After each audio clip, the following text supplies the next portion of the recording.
and welcome to Beat 'em Up Wrestling. This is the 20 seconds. AEW Dynamite for 4/22, 2020. The days just seem to fall into each other. So this was not live. This was pre-recorded matches, I believe. Yeah, I don't think they said it was. I mean, they always say like it was live, like sometimes through some of their promotions. But I don't think this, because they didn't even say live on it. The corner, yeah. But I mean, yeah, that's a little tit for tat. But and you can definitely see from dark matches that they recorded them way before all this happened. So it's good that they were smart, and so I wonder how many dark matches we'll still have available at that point. Because it just seems like we're getting one or two, and darks are getting shorter and shorter. But if you guys didn't see Matt and Nick's 200th episode, please check that out. That's worth it. It was such a good episode. It was hilarious.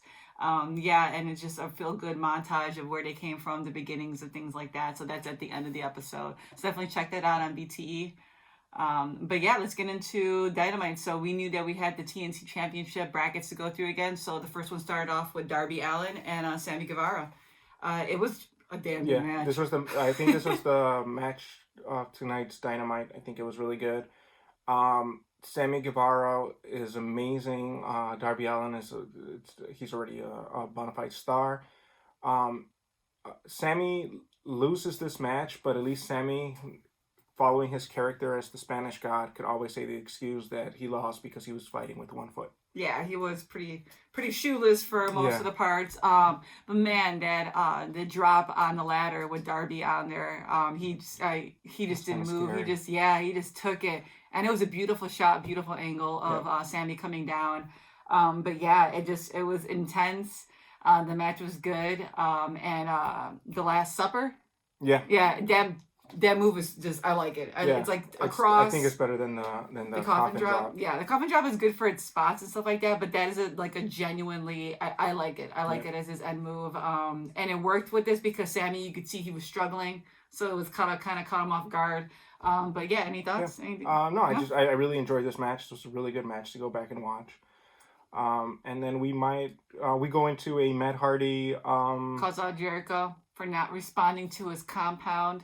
Coming out to the Hardy compound match, and just he gives props to Samuel Guevara. Yeah, the false god.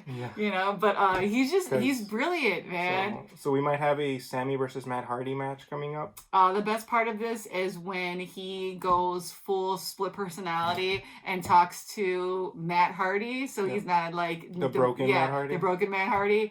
Once again, I've said it last time, it's just the southern twang in his voice versus when he's actually the broken and has his essence is speaking through him. Matt Hardy's a genius, and this just highlights more how WWE wasn't using him correctly. And I'm glad that he has been freed, and he is free to go and delete the Elite. His creativity levels.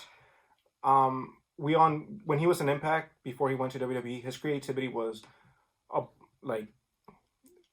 the best in the whole business. Yeah, when they would go into the lake, and they came out like old Matt Hardy. Yeah, like the Hardy Boys come out and they were like, wrong time period, and they would go back. It was just like, it missed its mark because people knew about it, but it was like it wasn't WWE still. It was building up. Yeah, and it was so good, and like him just saying like the whole of asses, like this is and saying that he's gonna smash up the false god into Mofongo, like he takes so much thought into making things so stupid.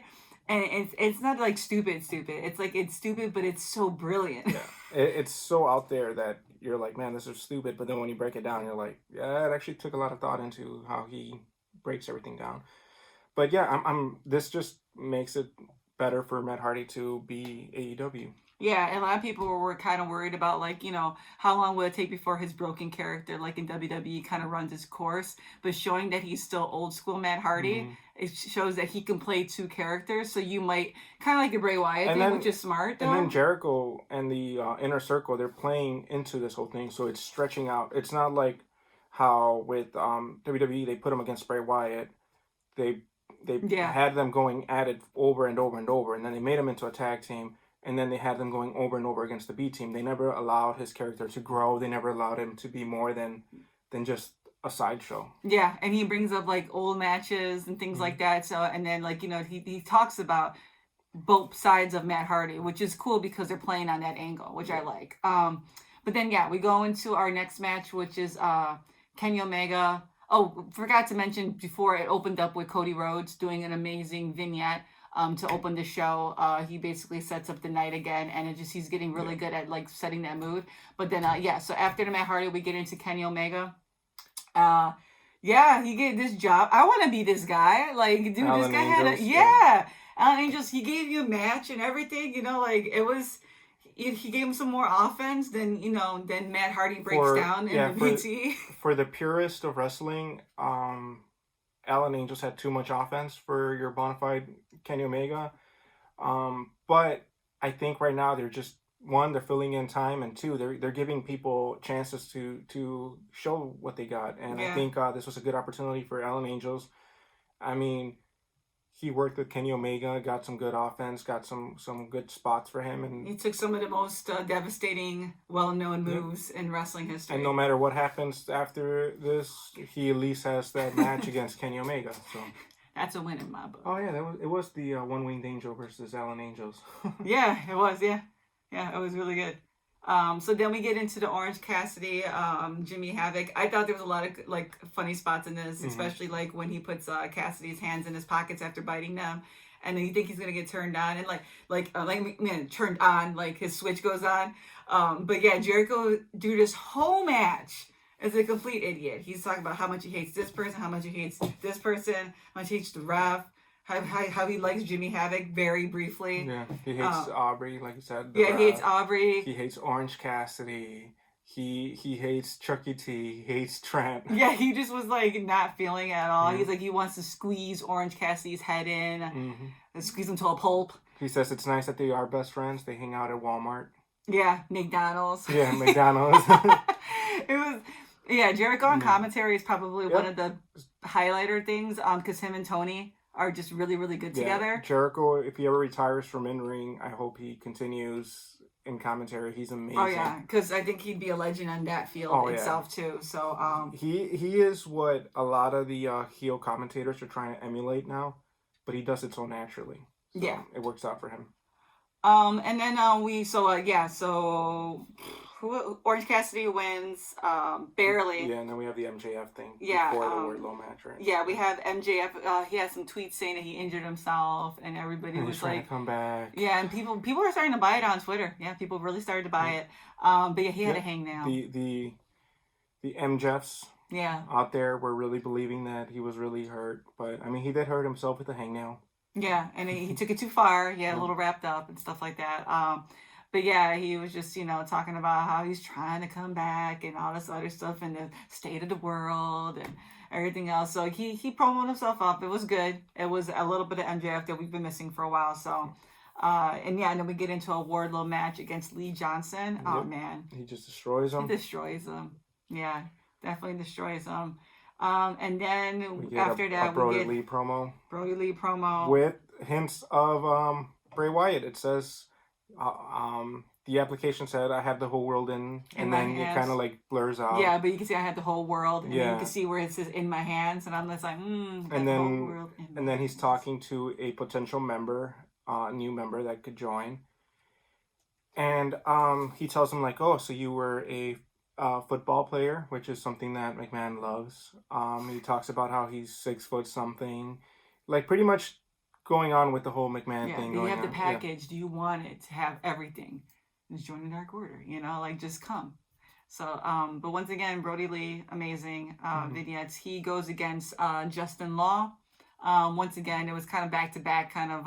His was a little bit longer, I want to say, his match than Wardlow's. Because I think Wardlow is more of like, I'm going to destroy you, and Brody's more of the punishing type. He's getting into that role where he wants to make a mockery out of the people he fights. So yeah, it's a little bit longer. We get into the second week of the Bubbly Bunch. Worth watching. It was so stupid. Oh my God, they did that stupid that flim flam dance. That TikTok flim flam dance, and it was just. So like the whole thing is he was gonna give a disinfectant Jericho, and they're like, "Oh my god, you should have told me it's Sammy." And so they all started doing it, and it was just it's bad. And then Sammy takes over and he's being all sexy, and then Jericho gets mad. Yeah. So trouble in the inner circle. He's like, "Why do you have to be like this, Jeremy?" And he just I always have to show off. I always gotta show off. It's great. So yeah, it definitely shows a different sides of the inner circle, which it plays to what Jericho is good at the best, which is I'm a heel, but you're still gonna love the hell out of me. Yeah. And he's making everybody like we just saw Hager and everybody hated him going against Mox, but here we are. He had him dancing, Yep. and it's hard to hate anybody in this damn group because they look like idiots doing this. So once again, smart move. Jericho's the guy. He knows how to do it. So we get into the highlighted match of the night, which was Dustin Rhodes against Kip Sabian. With his career on the line. Career, he might retire because Kip's that guy. He's good. Very good build up. If you didn't see the road to this Dynamite, definitely check that out. Nice little voicemail he left Cody. Cody plays it off so well. Mm-hmm. But yeah, it was a good match. Dustin played it off that he was, that he was trying to play on his age a little bit. I feel like he was kind of huffing and puffing a little bit more than he usually does. That was telling a story. Kip really did a well job at handling Dustin too. There was a lot of good shots going on between the both of them. I thought for Kip not really dealing with bigger guys because Dustin's tall as hell. Mm-hmm. I thought Kip did a good job. Yeah.